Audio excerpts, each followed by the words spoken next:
Hello guys, how are you all. Welcome back to my channel. Hopefully आप सभी बहुत अच्छे होंगे, सेफ होंगे। तो आज आपके लिए बहुत ही इजी वे से बहुत ही अच्छे से समझाने वाली टॉपिक लेके आई हूँ। वो है दिस डैट दिस दोस, जो कि बहुत ही इजी है, इतना डिफ़िकल्ट नहीं है। बट इसको समझाने का भी एक ट्रिक होता है, एक मेथड होता है। तो इसी ट्रिक को जानने के लिए आप मेरे ये वीडियो को ज़रूर लास्ट तक ज़रूर देखिएगा, क्योंकि कुछ पॉइंट्स मैं आपको बताऊंगी। कुछ पॉइंट्स इसमें आपको मैं बताऊंगी जो कि आपको बहुत ही हेल्पफुल होगा इस कॉन्सेप्ट को समझाने में। तो चलिए, तो पहला पॉइंट ये आता है कि कभी भी आप अपने बच्चों को दिस डैट दिस दोस कभी भी एक साथ आपको कवर अप नहीं करना है, क्योंकि एक साथ अगर आप कवर अप करेंगे तो थोड़ी बहुत कन्फ्यूज़न आ सकती है। क्योंकि दिस डैट के बाद हम हमेशा ईज़ लगाते हैं और दीज और दोस के बाद हम आर लगाते हैं। तो अगर आप कंबाइन करके आप सिखाने जाएंगे तो बच्चों को क्या इसमें थोड़ी बहुत कन्फ्यूज़न आ सकती है। तो इसीलिए आप ट्राई कीजिएगा कि आप बच्चों को हमेशा अलग से उनको सिखाएं। उसके बाद देखिए, अब बच्चों को कुछ भी आप थोड़ा सा डेमोस्ट्रेट करके अगर आप बच्चों को बताएंगे तो इससे क्या होगा, उनको इस चीज़ को समझने में बहुत ही ज़्यादा हेल्पफुल होगा। तो जैसे कि समझ लीजिए, मैं यहाँ पे आप देखिए, जैसे कि ये मेरे पास पेन है, तो हम इसको क्या बोलेंगे, this is my pen, this is my pen. और यही पेन अगर मैं दूर में रखती हूँ तो दैट इज़ माई पेन। तो बच्चों को आप हमेशा इस तरह सिखाइएगा कि जो चीज़ हमारे पास होती है वहाँ हम दिस लगाते हैं, और जो चीज़ हमसे दूर होती है वो चीज़ हम डैट में लगाते हैं, वहाँ हम डैट यूज़ करते हैं। और हमेशा this is that is use करना है।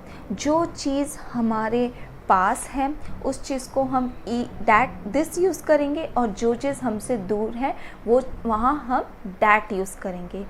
तो यहाँ तक आपको थोड़ा सा आप ऐसे भी कोशिश कीजिएगा, डे टू डे लाइफ में आप बच्चों के साथ कुछ ऐसे वर्बली उनके साथ कम्युनिकेट कीजिएगा, लाइक जैसे कि this is your ball. Okay, जैसे कि वो बता सकते हैं कि देखिए दिस इज़ माई पेंसिल, वो और जो चीज़ दूर है दिस डैट इज़ फ्रिज। तो इससे क्या, बच्चा डेली अगर आप उसके साथ कुछ थोड़े से कम्युनिकेट करेंगे तो फर्स्ट ऑफ ऑल उनकी वो आप डेमोस्ट्रेट कर रहे हैं तो उनको वर्बली उस चीज़ को वो समझ भी पा रहे हैं और इस कॉन्सेप्ट को भी वो अच्छे से क्लियर कर रहे हैं। आप कोशिश करें कि अपने आसपास की चीज़ों को आप पॉइंट करें ताकि वो इस चीज़ को वो अच्छे से समझ पाएँ। तो ये तो था दिस एंड दैट का कॉन्सेप्ट। तो सेकेंडली आपको ये चीज़ बहुत ही केयरफुली ध्यान देना है कि बच्चे हमेशा पहले उस चीज़ को रीड करें, let them speak and read.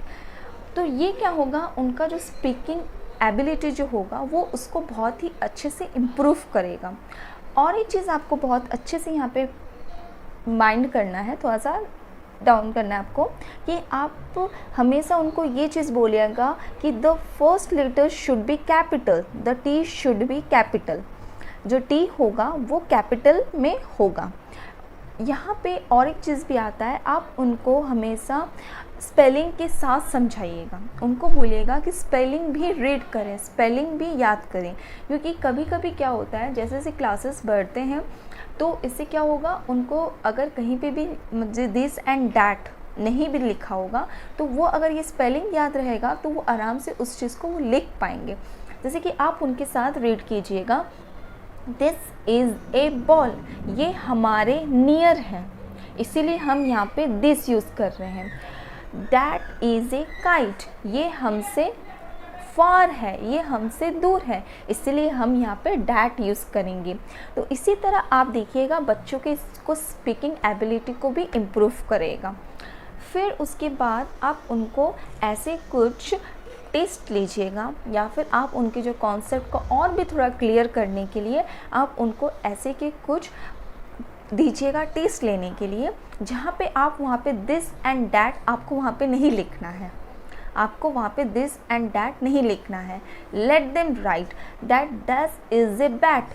Bat क्या है, हमसे फार है, तो यहाँ पे क्या यूज़ होगा, that. Very good. That is a fan, the fan is near us, so here we will write this. Dash is an apple, तो यहाँ पे देखिए हम यहाँ पे वाउल यूज़ कर रहे हैं। ओके तो यहाँ पे क्या हो रहा है, यहाँ पे ए और एन, आप यहाँ पे उनको वाउल का भी थोड़ा सा कॉन्सेप्ट आप यहाँ पे क्लियर कर सकते हैं। वैसे भी जब तक बच्चे this and that, this and those में आते हैं, तब तक उनका ऑलरेडी वाउल कॉन्सोनेंट क्लियर हो जाना चाहिए, सिंगुलर एंड प्लूरल पूरी तरह से कॉन्सेप्ट समझा आ जानी चाहिए उनको। ओके तो ये तो था दिस एंड दैट का कॉन्सेप्ट, जो कि होपफुली आपको बहुत अच्छे से समझ में आ गया होगा, जो कि मैं आप लोग को समझाना चाहती हूँ। तो चलिए अब हम चलते हैं हमारे दीज एंड दोज की तरफ। तो these and those, first of all these and those के बारे में आपको समझाना है कि प्लूरल ऑब्जेक्ट को ही हम दीज एंड दोज में यूज़ करते हैं। अभी तक बच्चों को अच्छे से समझ में आ ही गया होगा प्लूरल क्या होता है, डैट एक से वन और मोर थिंग, एक से ज़्यादा जब चीज़ होते हैं उसको हम प्लूरल में यूज़ करते हैं। ओके तो प्लूरल क्या होता है वो आपको अच्छे से पहले बच्चों को इस कॉन्सेप्ट को क्लियर करना है, तभी जाके आप दीज एंड दोज आप उनको अच्छे से समझा पाएंगे। उसके बाद दीज हम कहाँ यूज़ करते हैं, जो चीज़ हमारे पास होती है, लाइक दीज आर, दीज के साथ हमेशा आर लगता है। Why, because I have to pencil और more. Okay like this pencils, pencils. Why yes, ये चीज़ तो उनको ऑलरेडी पता ही होगा कि एस क्यों लगता है, क्योंकि जो चीज़ एक से ज़्यादा होती है उसको हम एस वहाँ पे लगाते हैं, like pencil, balls, pens. Okay तो जो चीज़ हमारे पास है, लाइक ये मेरे पास है, तो हम यहाँ पे क्या यूज़ करेंगे, these are pencils. Okay like अगर ये हमसे दूर है तो those are pencils. Okay those are pencils.